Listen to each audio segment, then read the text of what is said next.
Okay, so ship equipment. Now, as I said, Ammar and Galinti use armor, so hull and armor, who would have thought? Okay, armor hardeners. These increase the resistances of your armor. It's like, say, if you go over here to fitting, that's the current fitting. Now, right here is armor. As you can see, I have a lot less armor than I have shield, so I probably am not, by the way, ignore my horrible ship fit out. It's for pretty much, fire and forget. I'm not really using this to actively combat anything other than crappy missions. Anyways, the shields are better, so I pretty much am a shield race. I have capacitor, which I'll go over that, boosters and rechargers that help me overall regen capacitor a lot more, or a lot faster, which is then used to repair with the shields, shield booster or an armor repair. So, like, here we go. That's my shield resistances for EM damage, for thermal damage, for kinetic damage, and explosive damage. Now, the same goes for armor, same goes for hull. Now, if I was an armor race, I'd have more armor and less shields. Hull is kind of like your last resort. Sometimes you get damage control. I'll go over that later in armor. That gives you resistances to hull, but normally it's your last resort. I'm going to try to get away with my last dying breath kind of thing. If you die or you get near hull, or you're getting close to dying and you get into hull, you're pretty much dead. Now, let's go ahead and look at armor. Actually, let's pull out an armor ship.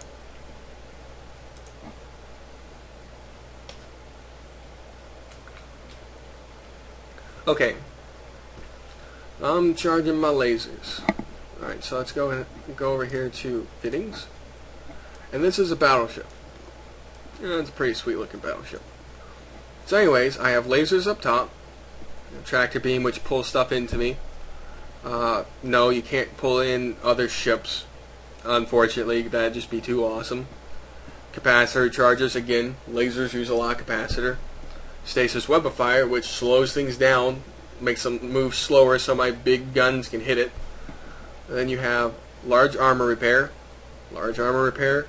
energized adaptive nanomembrane 2, which is Tech 2 version of energized adaptive nanomembrane 1, and it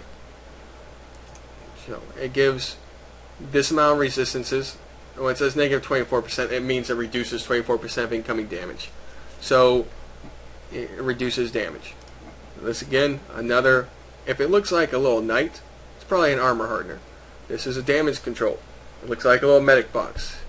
When it turns on, some of these you have to turn on, some of them you don't. Whenever you turn this guy on, it gives you 55% resistances across the board in hull, so it gives you a lot more hull. So again, as you can see, armor, shields, that kind of thing. And you can see my armor is the highest, so lo and behold, I'm an armor ship.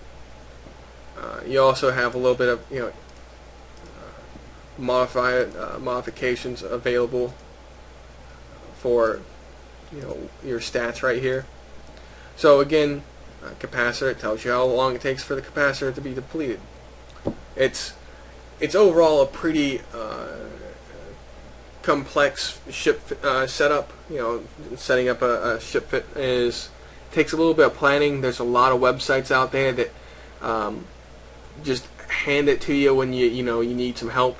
Just Google your ship type and say what you want to do to it, and it'll bring up what you need to do to it. So anyways, that's armor. Armor slots are low. Shields are medium. Guns are high. On the left are rigs, which are kind of a passive boost to your ship. They're always there on the ship. You can change out your modules, but your rigs always stay unless you specifically tell them to be destroyed to take them out. Think about it as like a percentage boost that you give to a specific ship to make it just that much better in that one thing, and then you can modify anything else you want on it. Okay, so armor is, again, you're pretty much negating your when you have an armor tank, you're pretty much just giving up your shields as a buffer tank. You're not really going to ever try to actively repair your shields with an armor tank. You're going to actively try to repair your armor. So if you take shield damage, you're supposed to think, oh, okay, well that's just telling me I'm getting hit. I probably should see how fast it goes away to judge if I need to leave or not. But overall, you can see the resistances here aren't all that great. The resistances here are a lot better, and when I turn some of these stuff on, it gets even better. I'll go ahead and do that right now. You have to undock to turn it on to show you. Anyways, so let's go ahead and undock and I'll show you all this stuff. Minimize. Let's go over to fitting. Fitting's over here too. Alright, let's turn on these two. As you can see, it jumped up to 60%, and my armor, again jumped higher. And so did my shields a little bit. So you can see my resistances went up, as opposed to, it'll take a little bit for those to cycle off, as opposed to what it will be in a second. But again, it shows you what I'm looking at for armor and resistances, or shields and resistances. Now, capacitor is this little guy right here. It's your lifeblood. It's basically how much energy you have in your batteries. Your batteries will gradually recharge, but you can help them with, say, capacitor power relays or cap rechargers or large capacitor control circuit ones. As you can see, the resistances went away and it got shittier. And this overall allows me to use my armor repairs more, my guns more, my stasis web fire more, because I have a limited time that I can use all of them. See, I can only run everything for 2 minutes and 48 seconds, so that means I need to manage what I turn on and turn off. And my capacitor has an optimal recharge at 34% or something like that. So you can use down to 34%, and if you go past 30%, you're probably going to start burning off more of your cap, and it's not going to recharge as well. So at 100%, you're not recharging as well as you are at 40 or 30, and after 30, you're recharging a lot shittier than if you had 30 or higher. So it's a little bit of a tweak. Shields have an optimal recharge amount at about 30, 35.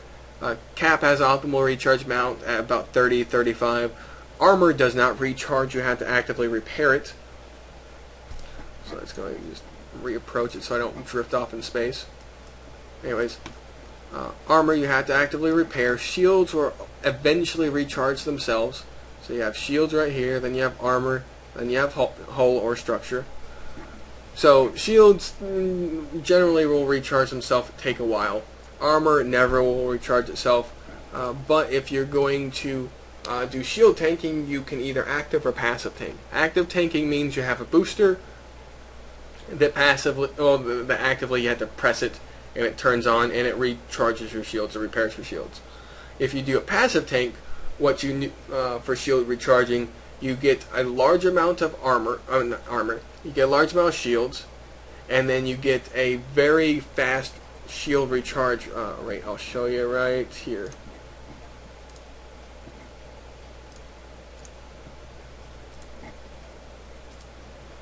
Kidding. It's kind of a min-max game. Now shields. Shield hit points and shield recharge time. So the top one is shield hit points. Shield recharge time is the bottom one. So I want as big of a number on the top as I can get, and as small of a number on the bottom as I can get. Now there's mods for both of those. There's modules for both of those. So I can overall take the top side and boost the overall shields I have and cut down how long it takes for it to recharge, so it's actively recharging faster than it would passively. So anyways, Caldari and some Minmatar use shields. All of Caldari pretty much use shields. Then you have Glinty and Amar, who exclusively use armor, and Minmatar uses armor half and half pretty much. I think there's a little bit more armor in there than shields for Minmatar, but not much. So top slots, missiles and guns, and lasers and all that kind of stuff. Sides, shields, and activated modules normally, if any form of offensive modules. And the bottom is normally passive or armor mods. Now if you look at the market, ships you can find in ships, who would have thought? If you want to know what kind of stuff is available on the ship, say I want to know what I can put on this Bantam. Click on that. Fitting. Tells me how many slots I have of everything. Tells me how many high slots are for turret hard points. Turret hard points allow you to use a gun, and missile hard points allow you to use missile launchers.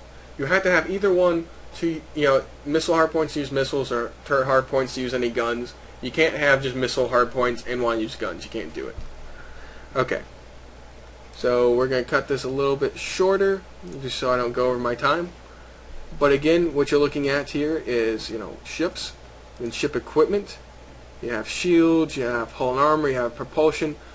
We can go over ship fittings later on, the general idea of it. But again, what you want to remember is you're looking at your capacitor, and if it's stable, that means I can continually run this setup for forever, and that was the idea. The idea was to turn on these friend or foe missiles, so they're auto-targeting light missiles. So they automatically shoot at a bad guy, I turn on my booster, I never worry about it going out, and I just kind of walk away. Because I know I can't die because I've done these missions before. So the guys circle me, I continually shoot them, they eventually die, and I don't even have to be there to do anything. So, again, you gotta look at it a little bit more. There's a lot of resources online. I'm not gonna ever be able to give you more information than what's already out there, but I will be able to condense it for you. So again, that's ship fitting, well, not ship fitting, but ships and items. Later on we'll do ship fitting. Alright, again, thank you for your time, and I hope you like the videos. Again, thumbs up on them if you like them, and we will go over some stuff next week, or tomorrow, depending on when I get a video out. Alright, thanks. Bye.